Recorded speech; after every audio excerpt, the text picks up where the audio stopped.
students, a very warm welcome to the second session of our chapter Electoral Politics with me, Ankara, your master teacher for Social Sciences at Vedantu. Hoping all of you guys are doing absolutely fine and amazing. तो बच्चा शुरू करते हैं आज का session by looking at the topics that we are going to cover today. Basically हमारा पूरा system of election जो है वो आज हम समझने वाले कि इलेक्टोरल कॉन्स्टिट्यूएंसीज क्या होती है, रिजर्व कॉन्स्टिट्यूएंसीज क्या होती है, वोटर लिस्ट क्या होती है, नॉमिनेशन कैसा होता है, इलेक्शन कैंपेन क्या होता है और पोलिंग और काउंटिंग ऑफ वोट्स कैसे होती है. अगर आप फटाफट पीछे जाए थोड़ा सा रिवाइज करें तो हमने पिछले सेशन में क्या किया. पिछले सेशन में हमने बात करी थी कि इलेक्शंस होते क्या है, वो मैकेनिज्म जहां पे आपके लोग आते हैं, एक देश के सारे सिटीजन्स आते हैं, वोट कास्ट करते हैं अपने रिप्रेजेंटेटिव को चुनने के लिए और ये इलेक्शंस हर एक रेगुलर इंटरवल पे होती है, राइट. फिर हमने बात की थी कि व्हाट मेक्स इलेक्शंस डेमोक्रेटिक, जहां पे हमने देखा था कि इलेक्शंस को फ्री और फेयर होना होता है, इलेक्शंस में प्रॉपर चॉइसेस होनी चाहिए, इलेक्शंस हर एक रेगुलर इंटरवल पे होना चाहिए और जो भी इंसान को सारे वोट्स मिले वो ही इलेक्टेड रिप्रेजेंटेटिव बनना चाहिए. So these were few things that made elections what democratic. ये हमने what is democracy, why democracy में भी बात करी हुई है. फिर हमने ये समझा कि क्या पॉलिटिकल कंपटीशन देश के लिए अच्छा होता है. हमने ये भी देखा कि पॉलिटिकल कंपटीशन में कई बार लोग डर्टी ट्रिक्स प्ले करते हैं because it becomes a power play और पावर प्ले में लोग कई बार अपने एथिक्स को भूल जाते हैं. और ये क्या हमारे कॉन्स्टिट्यूशन मेकर्स ने नहीं सोचा होगा, बिल्कुल सोचा था, बट उनको ये भी पता था कि इस पावर के चक्कर में ही लोग एक्चुअली अपने सिटीजन्स का भला करेंगे क्योंकि उनको क्लियर होगा कि अगर वो ऐसा नहीं करते हैं तो अगली बार उन्हें इलेक्ट नहीं किया जाएगा. अल्टीमेटली जो गोल है, सेंटर ऑफ आवर फोकस जो हमारा है, जो सेंटर ऑफ आइडिया है वो ये है कि सिटीजन्स की भलाई होनी चाहिए, सिटीजन्स हमेशा सेंटर में होने चाहिए और वो ऐसा हो रहा है. अगर ये सारे लोग पावर के लिए ही भले ये कर रहे हो लेकिन सिटीजन्स की भलाई करते हैं तो आखिर ये लोग आते कहां से है, इलेक्ट कैसे होते हैं वो समझेंगे. आपके क्वेश्चंस क्या आज हम आंसर करने वाले. Why ink is marked on the fingers when we go for voting. ये जो इंक लगाया जाता है यहाँ पे क्यों लगाया जाता है, कभी सोचा है आपने? सोचना जरा. दूसरा, don't you think age of voting should be reduce from 18 years. क्या 18 साल से नीचे होनी चाहिए age. And of course how much time do you think it takes to conduct an election. एक इलेक्शन कराने में ओवरऑल कितना वक्त लगता है. इन सारे सवालों के जवाब आप दोगे मुझे कमेंट सेक्शन में जब हम करेंगे आज का सेशन पूरा, क्योंकि आपके पास तो सारे जवाब आ जाएंगे. इसी बात में बच्चा बढ़ते हैं पहले अभी आज के सेशन के साथ by the very first discussion of the two types of elections that happens. Yes, दो तरह के इलेक्शंस होते हैं. वैसे तो आप लोकसभा विधानसभा इलेक्शन भी सुनते होंगे, वो अलग चीज है. ठीक है, हमने ये समझ लिया इलेक्शंस डेमोक्रेटिक होती हैं कि नहीं. अब हम समझते हैं कि कैसे होती हैं. ठीक है, इंट्रोडक्शन टू इलेक्शंस. बच्चा, इलेक्शंस एक्चुअली दो लेवल पे होती हैं. एक लेवल क्या होता है, हमें पता है कि हमारा गवर्नमेंट जो है एक सेंट्रल लेवल पे गवर्नमेंट होता है, एक स्टेट लेवल पे गवर्नमेंट होता है, एक गांव के लेवल पे, लोकल लेवल पे गवर्नमेंट होता है. तो आपका जो सेंटर के लेवल पे गवर्नमेंट होता है उसकी इलेक्शन को हम लोकसभा इलेक्शन कहते हैं. बस इतना सा समझना है. सेंटर के लेवल पे जो इलेक्शन होता है लोकसभा इलेक्शन होता है. स्टेट के लेवल पे जो होता है उसको आप या तो लेजिस्लेटिव असेंबली या स्टेट लेजिस्लेटिव असेंबली कहते हैं या फिर विधानसभा कहते हैं. ठीक है, या फिर विधानसभा इलेक्शंस. तो स्टेट का इलेक्शन ये कहलाता है जो स्टेट की गवर्नमेंट बनाता है, जो पूरे देश को चलाने वाली सेंट्रल गवर्नमेंट है उसका लोकसभा इलेक्शंस होता है. ठीक है, अब इन इलेक्शंस को करने के लिए कॉन्स्टिट्यूएंसीज बनी हुई है. अब आपको लगेगा मैम ये कॉन्स्टिट्यूएंसीज क्या है, हमने पिछले बार भी पढ़ा था कि कॉन्स्टिट्यूएंसीज में क्या होता है. ये कंफ्यूजन क्रिएट कर सकती है. हम आगे अभी तुरंत समझने वाले कॉन्स्टिट्यूएंसीज क्या होती है, बट पहले समझते हैं जनरल इलेक्शंस क्या होते हैं. तो बच्चा, जब लोकसभा और स्टेट्स या फिर स्टेट इलेक्शन के लिए, विधानसभा के इलेक्शन के लिए, लोकसभा के लिए पूरे कंट्री में हर कॉन्स्टिट्यूएंसी में हर जगह और विधानसभा के लिए पूरे स्टेट में जब इलेक्शंस हो रहे होते हैं, यानी कि जितनी भी कॉन्स्टिट्यूएंसीज बनी हुई है हर एक कॉन्स्टिट्यूएंसीज में जब इलेक्शन हो रही होती है हर 5 साल के बाद, जो उसकी रेगुलर इंटरवल है, या फिर गवर्नमेंट जल्दी डिसॉल्व होने की वजह से जब इलेक्शंस हो रहे होते हैं, इन इलेक्शंस को हम जनरल इलेक्शंस कहते हैं, यानी कि जो रेगुलरली होती है. ठीक है, बाय इलेक्शंस क्या होते हैं बच्चा. बाय इलेक्शंस उसको कहते हैं जो सिर्फ एक स्पेसिफिक जगह, एक स्पेसिफिक एरिया में, एक स्पेसिफिक कॉन्स्टिट्यूएंसी में हो रही होती है, क्योंकि वहां के लीडर जो होते हैं वो किसी वजह से या तो रिजाइन कर देते हैं या उनकी डेथ हो जाती है या कुछ ऐसा हो जाता है जिसकी वजह से वो जगह मिसिंग हो जाती है बिना किसी लीडर के. तो सिर्फ उस जगह पे हमें इलेक्शन करना जरूरी होता है. ऐसे इलेक्शन को हम बाय इलेक्शन कहते हैं. तो सिंपल वर्ड्स में जब हर जगह इलेक्शन हो रहा है तो वो जनरल इलेक्शन हो गया, हर 5 साल पे जो होना है टर्म फिनिश होने पे, रेगुलर चीज. और जहां अचानक से कुछ एडवर्स सिचुएशन की वजह से, कुछ अचानक से मिस हैपनिंग की वजह से या कुछ अनफोर्सीन सर्कमस्टांसेस की वजह से अगर अचानक इलेक्शन होती है तो उसको हम बाई इलेक्शन कहते हैं, ठीक है। तो अभी क्या होता है, हमें पता है कि इलेक्शन यहाँ पे रेगुलर इंटरवल पे होता है। हमारे इंडिया में डेमोक्रेटिक इलेक्शंस होते हैं, कैसे हमें पता है ये, यहाँ पे हमारे यहाँ हमें पता है कि रेगुलर हर 5 साल पे इलेक्शंस होते हैं। जो ओल्ड होता है उन्हें रिजाइन करना होता है या फिर वो डिसॉल्व हो जाते हैं, या तो वो री इलेक्ट होकर के नया दोबारा फॉर्म करते हैं, या फिर दूसरे लोग जो इलेक्ट होते हैं वो दोबारा आकर के अपने गवर्नमेंट को बनाते हैं, ठीक है। और ये हर जगह एक साथ हर कॉन्स्टिट्यूएंसी में हो रहा होता है, लगभग सेम डे पे या फिर आसपास। इसको हम जनरल इलेक्शन कहते हैं। और बाई इलेक्शन हमें पता चल के जब एक स्पेसिफिक एरिया में कुछ नए अचानक से हो जाने की चीज की वजह से होता है। तो अब यहाँ पे कॉन्स्टिट्यूएंसीज वर्ड हमने बहुत सुन लिया, आप समझते हैं कॉन्स्टिट्यूएंसीज क्या होती हैं। बच्चा हमारी कंट्री को हमें पता है बहुत बड़ा है, राइट, हमारा कंट्री बहुत बड़ा है। क्या सारे लोग, do all people vote for all members who are participating, all participants? क्या सारे पार्टिसिपेंट्स के लिए सारे लोग वोट करते हैं कि ठीक है यहाँ इसके लिए भी वोट करेंगे, उसके लिए भी वोट करेंगे, मुझे इसको भी वोट करना है, उसको भी वोट करना है? नहीं, ऐसा नहीं होता है। हरियाणा का एग्जांपल लेते हैं जो हमने इस चैप्टर में पिछले सेशन में पढ़ा है। इस बिगिनिंग में हमने देखा था कि लोकदल ने क्या किया था, लोकदल ने 90 सीट्स में से 60 सीट्स जीती थी, राइट। अब ये 60 सीट्स जो लोकदल को लोगों ने वोट दिया था, क्या सारे लोगों ने सारे 60 सीट्स पे वोट दिया था? नहीं, हरियाणा को छोटे छोटे हिस्सों में बांटा गया था इस तरीके से कि ऑलमोस्ट हर एरिया में बराबर पॉपुलेशन हो और वहां से सब लोग एक एक रिप्रेजेंटेटिव चुनते हैं, यही होता है। तो हमारे देश में स्पेशली क्योंकि इतनी बड़ी पॉपुलेशन है और हर जगह यूनिवर्सल एडल्ट फ्रेंचाइज के एसेंस को मेंटेन करने के लिए कि हर एक इंसान को वोटिंग राइट्स मिले, हर एक इंसान को एक वोट मिले और बराबर वोट मिले। तो अब एक वोट मिल रहा है तो एक ही इंसान को इलेक्ट कर सकती हूं मैं, यानी कि एक ही जगह पे इलेक्शन कर सकते हैं। यानी कि क्या होता है, पूरे देश को हमने एरिया के बेसिस पे डिवाइड कर दिया। अब एरिया के बेसिस पे इसका मतलब ये नहीं है कि सारे कॉन्स्टिट्यूएंसीज इक्वल है एरिया में।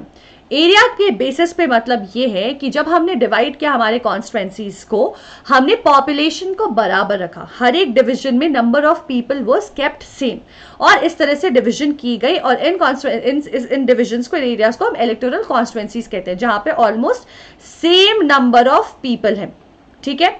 अब सेम नंबर ऑफ पीपल है से कहने का मतलब ये होता है कि जैसे हरियाणा में अगर मान लो 90 सीट्स थी तो हर, यानी कि 90 कॉन्स्टिट्यूएंसीज थी, 90 कॉन्स्टिट्यूएंसीज में हर कॉन्स्टिट्यूएंसी में ऑलमोस्ट बराबर के लोग थे, बराबर number of people voted for that one seat. तो इस तरह से क्या हुआ, हर एक सीट पे बराबर लोगों ने वोटिंग डाली है, तो इक्वालिटी थोड़ी मेंटेन हो गई।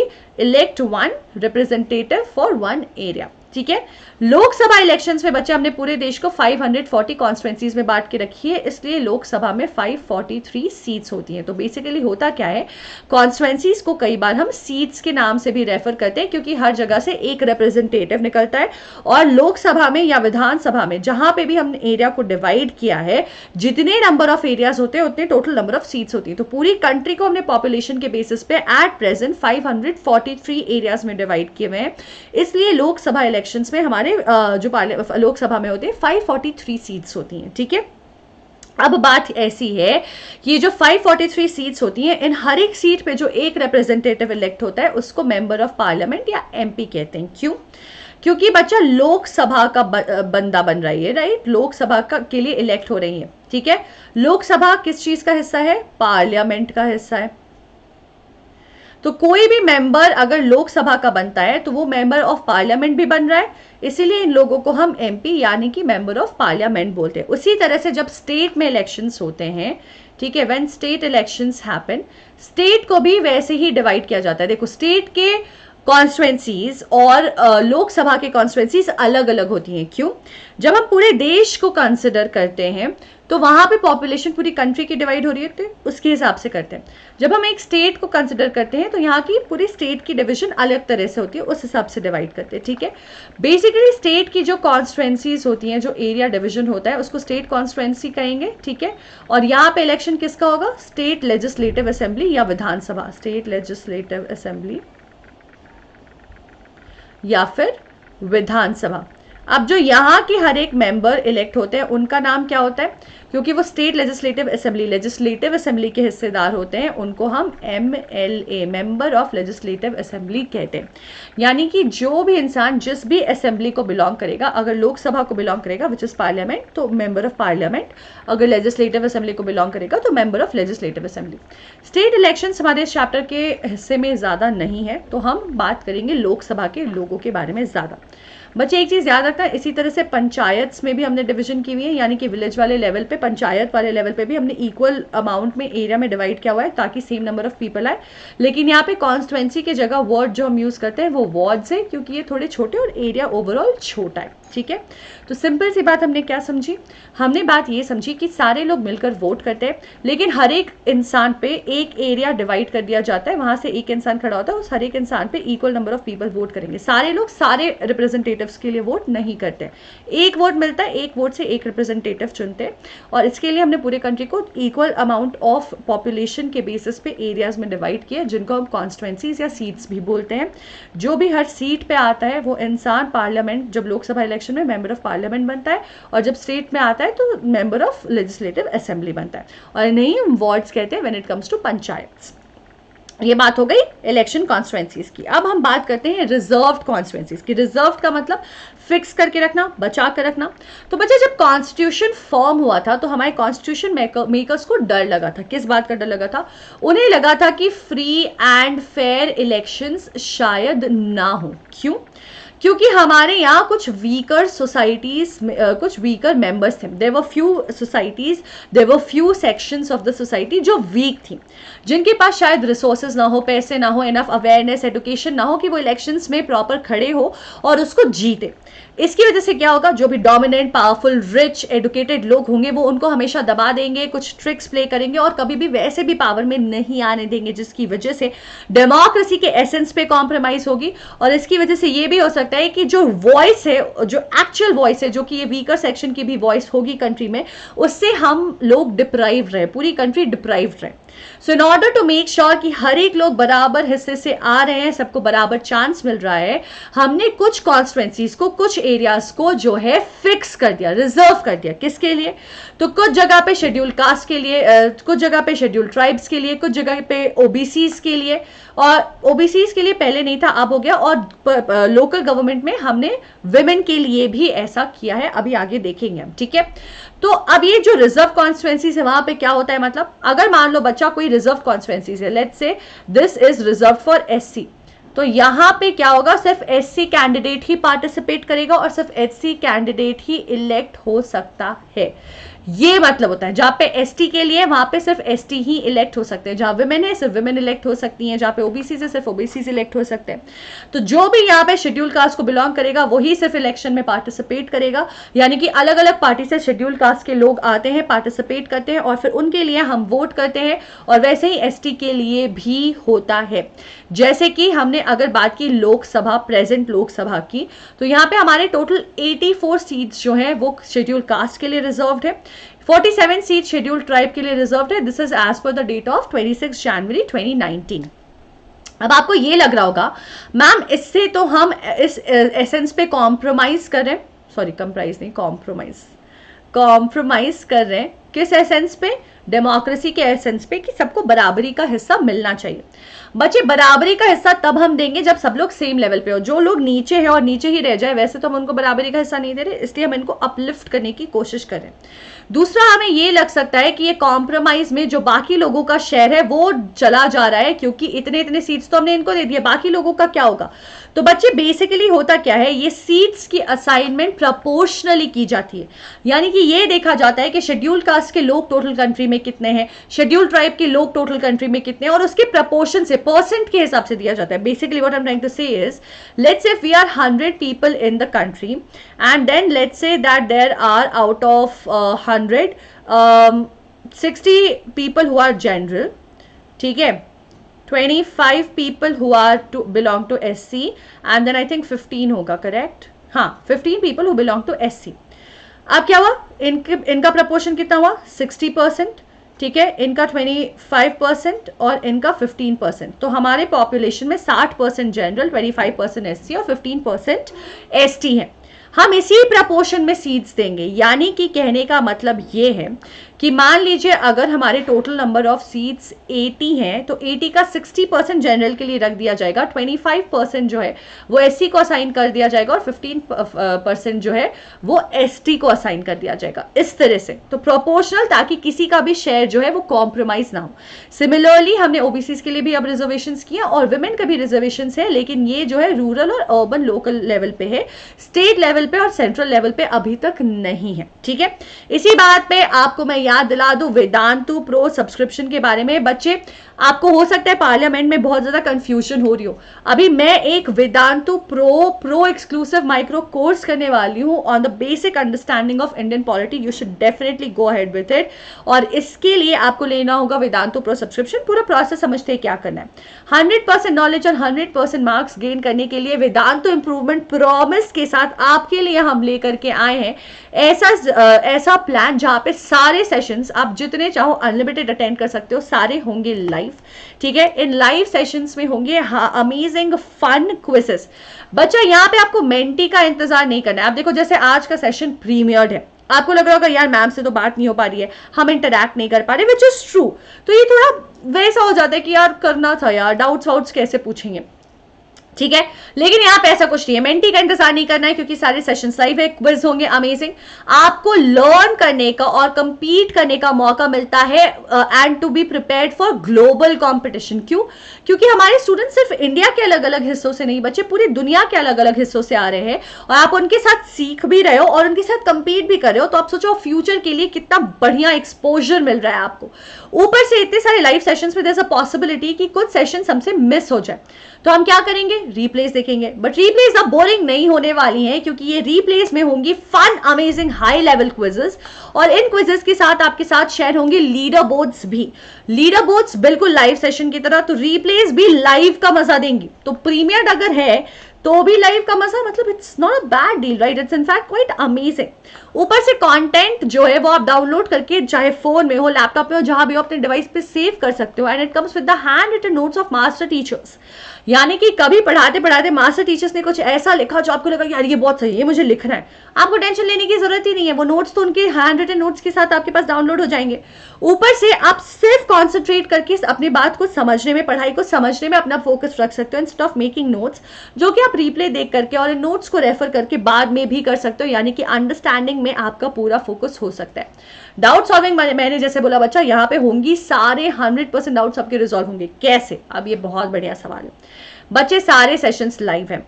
उसी के साथ साथ देखो, वैसे तो सिर्फ मास्टर टीचर्स होते हैं हमारे, ठीक है, यहाँ पे जैसे यूट्यूब पे, इसके चक्कर में कई बार हम सेशन जो है आपके डाउट्स रिजॉल्व नहीं कर पाते, लेकिन यहाँ पे डाउट सॉल्विंग के लिए क्लास टीचर्स भी होते हैं जो कि स्पेशली आपके डाउट सॉल्विंग के लिए होते हैं। प्लस यहाँ पे सिर्फ पब्लिक चैट नहीं है, सिर्फ लाइव चैट नहीं है, पब्लिक चैट के साथ आता है Q&A पैनल, जहाँ पे स्पेसिफिकली आप अपने डाउट्स को कर सकते हो रिजॉल्व। साथ ही साथ शेयर होते हैं क्वालिटी टेस्ट्स आपके साथ, जिससे आप करोगे अपने प्रोग्रेस को असेस। आज टेस्ट हुआ, देख लिया कितना समझ आया, अगले टेस्ट में देख लो और कितनी प्रोग्रेस हुई है। उसी के साथ साथ हर चैप्टर के साथ असाइनमेंट शेयर होते हैं, तो आप ये भी देख सकते हो कि ये चैप्टर समझ आया या नहीं आया। अब चैप्टर समझ नहीं आया तो क्या करेंगे, चैप्टर स्पेसिफिक कोर्स करेंगे जो कि अनलिमिटेड फ्री है आपके लिए प्रो सब्सक्रिप्शन के साथ। जी हाँ बच्चे, micro courses are actually chapter और टॉपिक स्पेसिफिक कोर्सेज। तो जिस चीज में डिफिकल्टी है सिर्फ वो लर्न कर सकते हो। जैसे मैंने आपको बताया, अब आपके पास है प्रो एक्सक्लूसिव कोर्सेज। अब ये प्रो एक्सक्लूसिव कोर्सेज क्या है? प्रो एक्सक्लूसिव माइक्रो कोर्सेज वो कोर्सेज हैं जो आपके फेवरेट यूट्यूब टीचर्स जैसे कि आपके हर्ष सर, अमृत सर, अभिषेक सर, मैं, अनुभा मैम, हम सारे लोग मिलकर लेंगे। ठीक है, इन कोर्सेज को आप एनरोल करोगे जब प्रो में, आपके लिए एक्सेसिबल हो जाएंगे ये माइक्रो सेशंस के लिए। जैसे मैंने आपको बताया, मैं इंडियन पॉलिटी पे बताने वाली हूँ, पार्लियामेंट समझाने वाली हूँ, ये सारी चीजें समझाने वाली हूँ, इलेक्शन सिस्टम और बेटर समझेगा आपको। साथ ही साथ अगर क्रैश कोर्स है, कोई कॉम्पिटिटिव एग्जाम की तैयारी करनी है, तो वो भी आपके लिए बिल्कुल फ्री होगी इसके साथ। ठीक है, यानी कि उतने से पैसे में ये सारे प्रोविजंस मिलके बनाएंगे थोड़े सो को बहुत। कहां पे? तो बच्चा लिंक गिवन है डिस्क्रिप्शन बॉक्स में, एंक प्रो आपको कोड लगाना है। कोड लगाते टोटल 20% का डिस्काउंट बैठता है। आपने करना क्या है, मैं आपको दिखा देती हूँ। So let's see this is the session that you are watching, ठीक है। आपको इसी तरह से सेशन में नीचे स्क्रॉल डाउन करना है और शो मोर पे जाना है। शो मोर पे जाते आपको आएगा subscribe to Vedantu pro now, you just click on it. The moment you click on it you will be directed here, आपका ग्रेड वगैरह सब सिलेक्ट करके आएगा। आप अगर किसी और के लिए चेंज करके चेक करना चाहते हो तो कर सकते हो। And you get 3 plans of light classic plus. ये देखिए एक्स्ट्रा ऑफ हो गया है, टोटल अब कितना ऑफ है 20%। तो बच्चे live session, test series, assignment, doubt solving ये बेयर मिनिमम है, ये तो होना ही होना है और ये होगा हर सब्सक्रिप्शन में। तो क्या नहीं होगा बच्चा, हमको ये लगा कि अगर मान लो आपको सिर्फ इतना चाहिए तो आपके लिए लाइट सब्सक्रिप्शन हम लेकर आ गए जो कि 26,999 में पूरे साल का, और 2070 में सिर्फ 1 महीने का ट्रायल पैक सुपर आपके लिए अमेजिंग सारे प्रोविजंस के साथ अवेलेबल है। But what if you have some doubts that you want to clarify before or after the class? पहले या बाद में क्लास के अगर डाउट्स पूछने हैं तो आप कहाँ जाओगे? तो आप जाओगे क्लासिक सब्सक्रिप्शन के पास जो कि सारे प्रोविजंस के साथ आपके डाउट्स भी करेगा रिजॉल्व।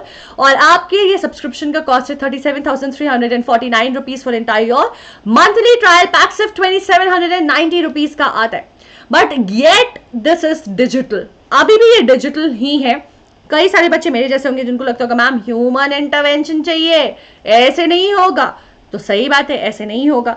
तो इन सारी चीजों के साथ बच्चे हम लेकर आए हैं आपके लिए personal mentor with the plus subscription. And another good news is कि यहाँ पे सिर्फ और सिर्फ 15 बच्चे होंगे, मतलब 15 स्टूडेंट्स के साथ आप ये सारे प्रोविजंस आपको मिल रहे हैं सिर्फ 48,599 रुपीज में, और ट्रायल पैक सिर्फ 4,050 रुपीज में। मतलब how amazing is it, right. ऊपर से अगर आपको लग रहा है कि ये अमाउंट बहुत ज्यादा है तो आप इंस्टॉलमेंट्स में भी पे कर सकते हो। That is amazing, right.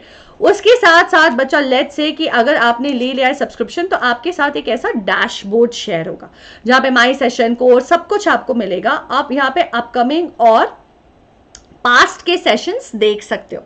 Past में अगर मैं जाती हूँ रिप्ले में तो यहाँ रिप्ले में और नोट्स पे जाती हूँ तो इस तरह से नोट्स ओपन होंगे जहाँ पे आपको ये नोट्स मिलेंगे, डाउनलोड करने का ऑप्शन मिलेगा और साथ ही साथ हैंड रिटन नोट्स भी मिलेंगे। अगर मास्टर टीचर ने लिखा होगा तो वो हैंड रिटन नोट्स मिलेंगे। अब देखो ये रिप्ले में हम देख सकते हैं कि कितने सारे क्विज क्वेश्चंस पूछे गए हैं, राइट। इन क्विज क्वेश्चंस में के साथ साथ 314 डाउट्स पूछे गए और 314 डाउट्स रिजॉल्व किए गए। साथ ही साथ बच्चा अगर आपको आपके टेस्ट पेपर्स असाइनमेंट्स देखने हैं तो आप यहाँ कंटेंट में जाके टेस्ट असाइनमेंट्स में जाकर चेक कर सकते हो और ये इस तरह से आपके लिए ओपन हो जाएगा। And that is how amazing it is and readily available for you. Link यहाँ पे गिवन है, I think you should totally go and check it out. Pro exclusive micro courses are going to make it super amazing, worth your while, right? ऊपर से अगर आपको लग रहा है जैसे मैंने बोला प्राइस ज्यादा है तो इंस्टॉलमेंट का ऑप्शन है और अब चिप्स के पैकेट जितना कॉस्ट नहीं करता आपका एक सेशन, तो क्या ज्यादा करता है? नहीं, अब ये टेक्निकली फ्री है क्योंकि अनलिमिटेड माइक्रो कोर्सेज हैं। ऊपर से Vedantu improvement promise making the situation a whole win win. कैसे? आपकी प्रोग्रेस हमारी रिस्पॉन्सिबिलिटी है, ऐसा कौन कहता है? हम कह रहे हैं, हम इसको इंश्योर भी कर रहे हैं और अश्योर भी कर रहे हैं, मतलब हम उसके लिए काम भी करेंगे और आपको वादा भी कर रहे हैं कि ये होगा। और बच्चे ऐसे वैसे नहीं, इस तरह से कि आपकी इंप्रूवमेंट होगी और आपको नजर भी आएगी, आप इसको मेजर भी कर पाओगे, इस कदर होगी आपकी इंप्रूवमेंट। ऐसा नहीं कि बोल दिया सिर्फ इंप्रूवमेंट होगी और छोड़ दिया, करके दिखाएंगे आपके स्कूल के टेस्ट में, आपके वेदांतु के बेंचमार्क टेस्ट में। और नहीं हुई तो बच्चे बिना किसी सवाल जवाब के कोर्स फीस जो आप हमें दे रहे हो वो हम आपको वापस दे देंगे। कोई हिडन टर्म्स एंड कंडीशंस नहीं है, लॉन्ग टर्म के लिए अप्लाइड है ये। 75% अटेंडेंस चाहिए, 75% आपने टेस्ट जो आपके साथ शेयर होंगे फिनिश करा होना चाहिए।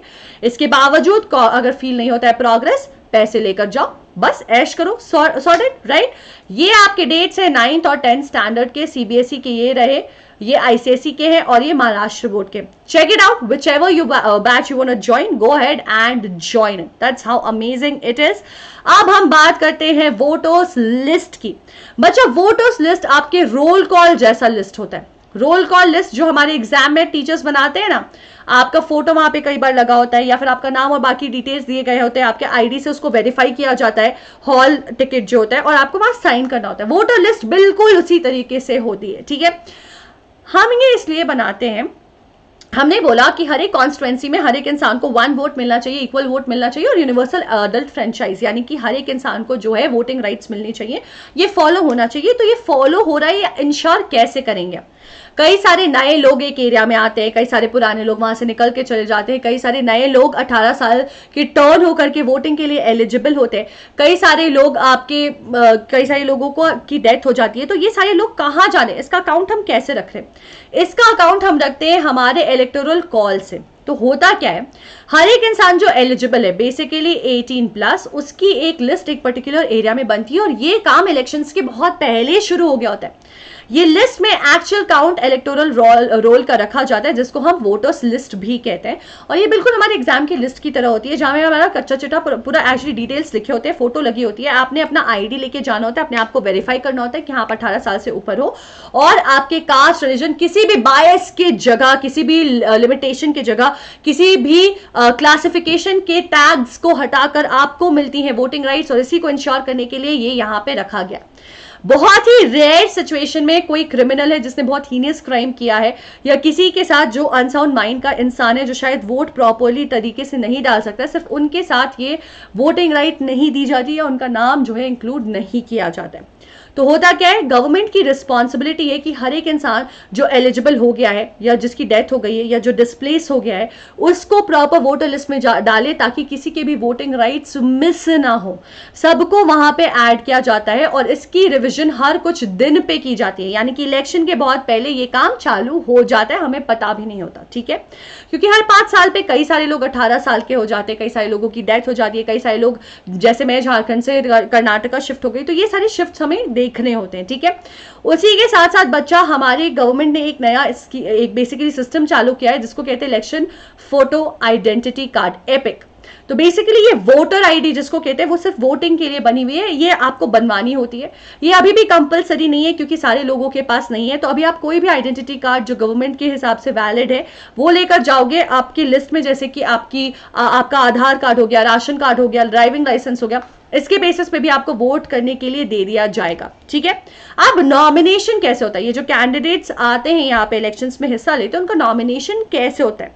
बच्चा, ये पार्टी डिसाइड करती है। ठीक है, कि किसको किसको इलेक्शन में लेना है। यानी कि अगर मेरी पार्टी, मान लो अंको आर्मी की पार्टी, ठीक है, अंको आर्मी की पार्टी है, तो अंको आर्मी के लोग डिसाइड करेंगे कि अंको आर्मी की पार्टी से बैंगलोर के इस कॉन्स्टिट्यूएंसी में कौन खड़ा होगा, झारखंड के उस कॉन्स्टिट्यूएंसी में कौन खड़ा होगा, ये हम लोग डिसाइड करेंगे। ठीक है, लेकिन इसके लिए एक बेसिक क्राइटेरिया है, वो ये है कि इंसान को कम से कम 25 साल का होना चाहिए। जी हाँ, वोटिंग के लिए 18 साल की लिमिट जरूर है, लेकिन पार्टिसिपेशन इन इलेक्शन के लिए 25 ईयर्स है, और कैंडिडेट बनने के लिए आपको कम से कम 25 साल का होना होगा।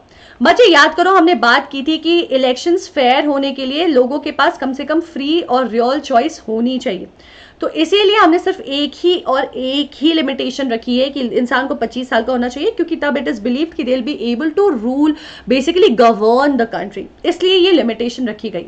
फिर पार्टी के लोग अपने हिसाब से लोगों को चुनते हैं और उनको नॉमिनेट करते हैं। इस नॉमिनेशन को हम कहते हैं पार्टी ने टिकट दिया। कहते हैं ना, बीजेपी ने इस बार किसको टिकट दिया है, कांग्रेस से किसको टिकट मिला है, इस वाली पार्टी से किसको टिकट मिला, यानी कि कौन से कैंडिडेट को कौन सी पार्टी ने नॉमिनेट करके अपना हिस्सा बना करके अपने सिंबल और अपनी आइडेंटिटी को शेयर किया है, एसोसिएट किया है उनसे। ठीक है, इसके बाद क्या होता है, जब टिकट मिलता है किसी को, तो वो बंदा भरता है nomination form of that party, और थोड़ा सा पैसा रखता है उनके पास एज सिक्योरिटी डिपॉजिट, कि मैं कहीं भाग नहीं रहा हूं, I am going to be associated with only your party. ठीक है, लेकिन इसके साथ साथ सुप्रीम कोर्ट ने कुछ दिन पहले कर दिया है कंपलसरी लोगों के लिए ये डिक्लेरेशन करना। क्यों? फॉर प्रॉपर ट्रांसपेरेंसी, ताकि ये सारी इंफॉर्मेशन लोगों के साथ शेयर हो सके और लोग डिसाइड कर सके कि ये सारे डिटेल्स के बावजूद वो इस इंसान को चुनना चाहते हैं या नहीं चुनना चाहते। ये पूरा डिसीजन मेकिंग का पावर उनके हाथ में हो, सिटीजन से कुछ भी छुपा ना रहे। अब ये क्या अनाउंसमेंट से जो लोगों को करनी है, उनको बताना है कि अगर उनके अगेंस्ट कोई केस पेंडिंग है कोर्ट में, अभी भी किसी का ट्रायल चल रहा है, कोई केस चल रहा है, तो ये बताना है कि उनके टोटल एसेट्स, उनकी प्रॉपर्टीज कितनी है, और ये बताना है कि उनके फैमिली को कितनी प्रॉपर्टी बिलोंग करती है, उनके फैमिली में कितने लोग हैं, ये सारी details, and of course educational qualification. तो बच्चा देखो, एजुकेशनल क्वालिफिकेशन बताने का पर्पस ये नहीं है कि उसकी वजह से कोई रेस्ट्रिक्शन आएगी, ये सिटीजन्स पे छोड़ा जाता है। तो हमारे यहाँ डेमोक्रेसी को मद्देनजर रखते हुए हमने कोई भी एजुकेशन क्वालिफिकेशन को एज अ लिमिटेशन यहाँ पे नहीं लगाया। कहने का मतलब ये है कि इलेक्शंस में पार्टिसिपेट करने के लिए सिर्फ age criteria, education qualification, caste, ये वो, जेंडर, ये सब कुछ भी नहीं है, क्योंकि ये डेमोक्रेसी के एसेंस को सैक्रिफाइस करेगी। प्लस एजुकेशन ये इंश्योर नहीं करता कि कैसा इंसान रूल करेगा, कैसा नहीं करेगा, गवर्नमेंट अच्छे से चलाएगा नहीं चलाएगा। दूसरी बात ये भी हो जाती है कि हमें ये नहीं पता कि सारे वोटर्स के लिए एजुकेशन मैटर करती है या नहीं करती है। For example, to be very honest, मुझे इस बात से फर्क नहीं पड़ता कि मेरा रिप्रेजेंटेटिव एडुकेटेड है या नहीं है एज सच, अगर वो एक अच्छा लीडर और रिप्रेजेंटेटिव है तो। पर अगर वो नहीं है तो मुझे चाहिए होगा कि शायद हाँ एडुकेशन हो, उससे मुझे लगेगा कि वो बेटर काम कर पाएंगे। तो ये बहुत पर्सनल चॉइस है। अब इसी पे बात आती है इलेक्शन कैंपेन की। बच्चे, इलेक्शंस की तैयारी जो है वो करने के लिए हमारे इलेक्शन कमीशन ने हमको 2 हफ्ते दिए होते हैं। बेसिकली जब से अनाउंसमेंट हो जाती है, नॉमिनेशंस आ जाती है, नॉमिनेशन से लेकर के इलेक्शन के बीच में, ठीक है, इलेक्शन के बीच में कितने दिन का गैप होता है? 2 वीक्स का। और ये 2 हफ्ते हमें दी जाती है पार्टीज को तैयारी करने के लिए। देखो यार, अगर आप इलेक्शंस करवा रहे हो तो लोग सही डिसीजन ले, इसके लिए बहुत जरूरी है कि वो अपने पार्टी को अच्छे से जाने, उसके बारे में खुलकर फ्री और ओपन तरीके से डिस्कशन हो, क्रिटिसिज्म हो या कंस्ट्रक्टिव क्रिटिसिज्म हो या फिर प्रेजेस हो, जो भी हो वो खुलकर हो, ताकि लोग एक बेटर डिसीजन ले सके। और इसकी तैयारी के लिए भले 2 हफ्ते दिए जाते हैं डिस्कशंस के लिए, लेकिन पार्टी जो है अपनी तैयारी महीनों पहले शुरू कर देती है। और इसी बीच कैंडिडेट जो है घूम घूम कर लोगों को बताते हैं कि अगर आप मुझे अपना वोट दोगे तो ये सारी चीजें जिस पे मैं काम करूंगा और इस वजह से आपको मुझे वोट देना चाहिए। ठीक है, इसको हम इलेक्शन कैंपेन करते हैं, जहां पे सारे लोगों का फोकस, अटेंशन, आप जो भी पार्टिसिपेंट्स होते, कैंडिडेट्स होते, वो अपनी तरफ करने की कोशिश करते हैं, उनको बताने की कोशिश करते हैं कि वो क्या करना चाहते हैं, ताकि वो लोग, अगर कोई मुझे वोट देगा तो क्यों देगा, अगर मैं उनको बता ही नहीं रही हूं मैं उनके लिए क्या करना चाहती हूँ, क्या डिफरेंट करना चाहती हूँ बाकी लोगों से, मुझे वोट क्यों मिलना चाहिए, तो ऐसा नहीं होता है। ठीक है, इसी बेसिस पे जो मैनिफेस्टो निकलता है, कैंडिडेट्स बोलते हैं कि हाँ, जैसे कि हमने देखा था लोकदल में क्या बोला था उन्होंने, लोकदल में चौधरी जी ने बोला कि हम आपके सारे लोन्स को वेव ऑफ कर देंगे। उसी तरह से कांग्रेस की जब इंदिरा गांधी लीड कर रही थी तो उन्होंने स्लोगन निकाला था गरीबी हटाओ, रिमूव पॉवर्टी। ठीक है, 1971 के इलेक्शन में तो इन्होंने क्या किया था, इन्होंने कहा था कि हम पूरी पॉलिसीज इस तरह से रीओरिएंट करेंगे, फिर से फॉर्म करेंगे कि गरीबी हट जाएगी। उसी तरह से सेव डेमोक्रेसी की बात की थी जनता पार्टी ने जयप्रकाश नारायण जी के अंडर लोकसभा इलेक्शन में 1977 में, जहां पे इन्होंने कहा था कि इमरजेंसी के वक्त, देखो तुरंत बाद की बात है, यहां पे 1971 के बाद इमरजेंसी लगी थी, तो उन्होंने कहा इमरजेंसी में जो भी आपके फंडामेंटल राइट्स और बेसिक राइट्स हटा दिए गए हैं हम उसको बचाएंगे, हम डेमोक्रेसी को बचाएंगे। इनका स्लोगन ये बना। फिर लैंड टू टिलर की स्लोगन बनी लेफ्ट फ्रंट यूज्ड पार्टी के लिए वेस्ट बंगाल इलेक्शंस में 1977 में। उसी तरह से protect the self respect of Telugus was given by NT. Rama Rao, जो कि तेलुगु देशम पार्टी के आंध्र प्रदेश में लीडर थे 1983 में। तो इस तरह से कई सारे स्लोगन्स आते हैं हर एक इंसान के, और उसके बेसिस पे लोग करते हैं आपकी क्या, वोटिंग। लेकिन एक चीज हमें ये याद रखना है कि ये इलेक्शंस में जो कैंपेन हो रहा है, उस कैंपेन के साथ अपने डिक्लेरेशन तो देती हैं कैंडिडेट्स, उसके साथ एक और चीज को वो अग्री करते हैं, वो है इन सारी चीजों पे। ठीक है, इन सारी चीजों पे वो अग्री करते हैं, वो क्या है कि ब्राइब आप अपने वोटर्स को नहीं करेंगे, रिश्वत नहीं देंगे, पैसे नहीं देंगे कि हमें वोट दो, ना ही धमकी देंगे कि सुनो तुम्हें तो वोट देना ही पड़ेगा, क्योंकि अगर ये सही चीजें नहीं होंगी तो वो पावर को एक्सप्लॉइट कर रहे हैं और फ्री और फेयर इलेक्शन नहीं होंगे। तो इन ऑर्डर टू अश्योर कि फ्री और फेयर इलेक्शन हो रहे, इन चीजों का ध्यान रखना होगा कि वोटर्स को किसी भी तरह की धमकी या लालच नहीं दी जाएगी। आपको कास्ट या रिलीजन के नाम पे पॉलिटिक्स नहीं करना है कि नहीं मैं आपके कास्ट को आप मुझे वोट दे दो ना, मैं आपके रिलीजन की मुझे वोट दे दो ना, ये नहीं होना चाहिए। और ना ही गवर्नमेंट के रिसोर्सेज यूज होंगे। यानी कि कई बार क्या होता है, जैसे बच्चे अभी मान लो कोई पार्टी आपकी वाई पार्टी नाम की एक पार्टी है, वो रूल कर रही है, इनके पास एक्सेस है गवर्नमेंट रिसोर्सेज का। अब जब इलेक्शन कैंपेन चल रहा होगा, इस वक्त ये गवर्नमेंट अभी भी है, इलेक्शंस होने के बाद डिसमिस होकर फिर से देखा जाएगा ना इलेक्ट होते हैं या नहीं होते, और फिर फॉर्म किया जाएगा। अब क्योंकि ये लोग ऑलरेडी अभी भी पावर में हैं और दोबारा इलेक्शंस में खड़े हो रहे हैं, पार्टिसिपेट कर रहे हैं, तो ऐसा हो सकता है कि इनके पास जो है एक्सेस है गवर्नमेंट के रिसोर्सेज का, ये उनको यूज करके अपने इलेक्शंस को आगे प्रमोट करें, बट ऐसा नहीं कर सकते। तो यही ध्यान रखना है। और एक्सपेंडिचर पे भी लिमिट लगाया गया है। लोकसभा के इलेक्शन में मैक्सिमम 25 लाख और स्टेट्स के इलेक्शन में जो है लोगों को मैक्सिमम जो है 10 लाख का एक्सपेंडिचर अलाउड है, इसके ऊपर अलाउड नहीं है। इसी के साथ साथ बच्चे इन सारे कंडीशंस को अग्री करने के साथ साथ लोग मॉडल कोड ऑफ कंडक्ट को भी अग्री करते हैं हमारे पार्टिसिपेंट्स, और इसके अंदर वो क्या प्रॉमिस करते हैं कि किसी भी वर्शिप के जगह को, रिलीजियस जो इमोशंस और सेंटिमेंट्स वाली जगह है उसको अपने प्रोपेगेंडा को, अपने आइडियाज को फैलाने के लिए यूज नहीं किया जाएगा। हाउएवर ये होता है पर करना नहीं चाहिए, ठीक है। गवर्नमेंट की चीजों को, जैसे मैंने आपको बताया, गवर्नमेंट रिसोर्सेज को एक्सप्लॉइट नहीं करेंगे, ना उनके ऑफिशियल्स को, एयरक्राफ्ट को, व्हीकल्स को, किसी भी तरह से गवर्नमेंट की का जो प्रॉपर्टी है उसको यूज नहीं करेंगे। पार्टी और जो कैंडिडेट्स है वो इंडिविजुअल अपने प्राइवेट प्रॉपर्टीज को यूज करेंगे।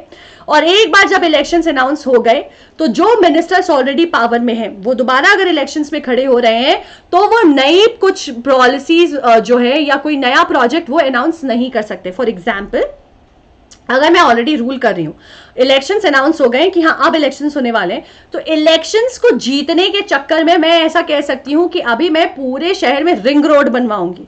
अब लोगों को लगेगा यार ये तो रिंग रोड बनवाने वाली है, इनको ही दोबारा इलेक्ट करते हैं, बट ये मुझे जैसे इलेक्शंस के बारे में पता चला मैंने बोल दिया।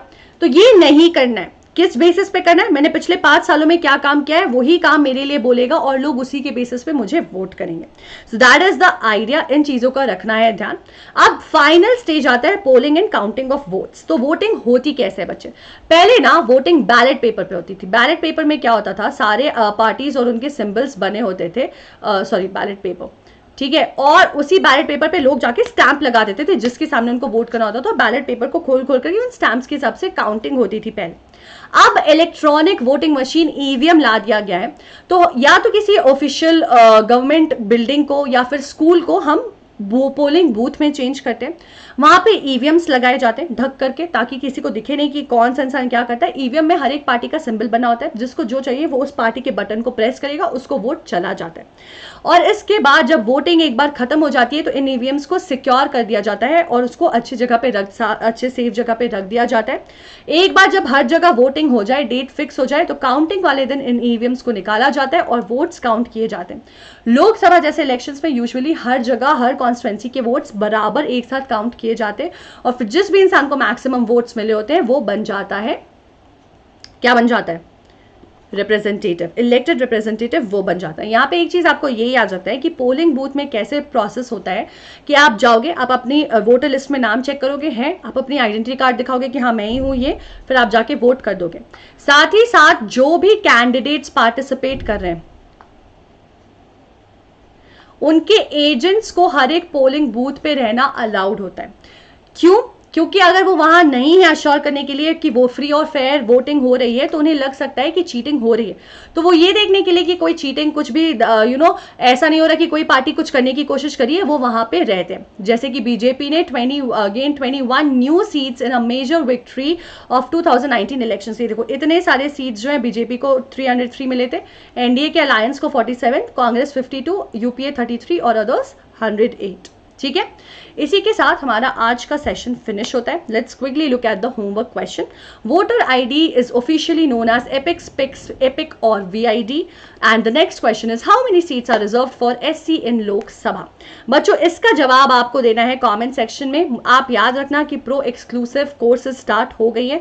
ये देखो, अगर आपको ये और बेटर समझना है तो डिफरेंस बिटवीन सांसद एंड विधायक, ये एक कोर्स है, and the basic of Indian polity, जहां पे सेंट्रल, स्टेट और लोकल लेवल गवर्नमेंट में डिटेल में एक्सप्लेन करी हूं। You should definitely come and attend this if you want to get this clarified with the pro exclusive course. 1 महीने का bye करो, एंक प्रो कोड लगाकर आओ, इस सेशन को ज्वाइन करो and get it all clarified. ये मेरा शेड्यूल है for the upcoming days and do not forget to check out the Vedantu pro link given in the description box. Make sure to apply the code एंक pro which will give you extra 10% in total 20% discount, and do not forget to like the video, do not forget to share the video, and do not forget to subscribe to the channel because this is what is going to give you an update of everything happening over here. तो जो सवाल मैंने शुरू में पूछे थे उनका जवाब अब आपको मिल गया होगा। आप दोगे कमेंट सेक्शन में, होमवर्क क्वेश्चन का जवाब दोगे कमेंट सेक्शन में और मुझे बताओगे ये कि कैसे लगे सेशंस। ठीक है, आज के। Now till the next session students, take care, stay home, stay safe and please do not step out without proper precautions. घर पे रहें, सावधान रहें, सुरक्षित रहें। Bye students, have a great time, take good care of yourselves, bye.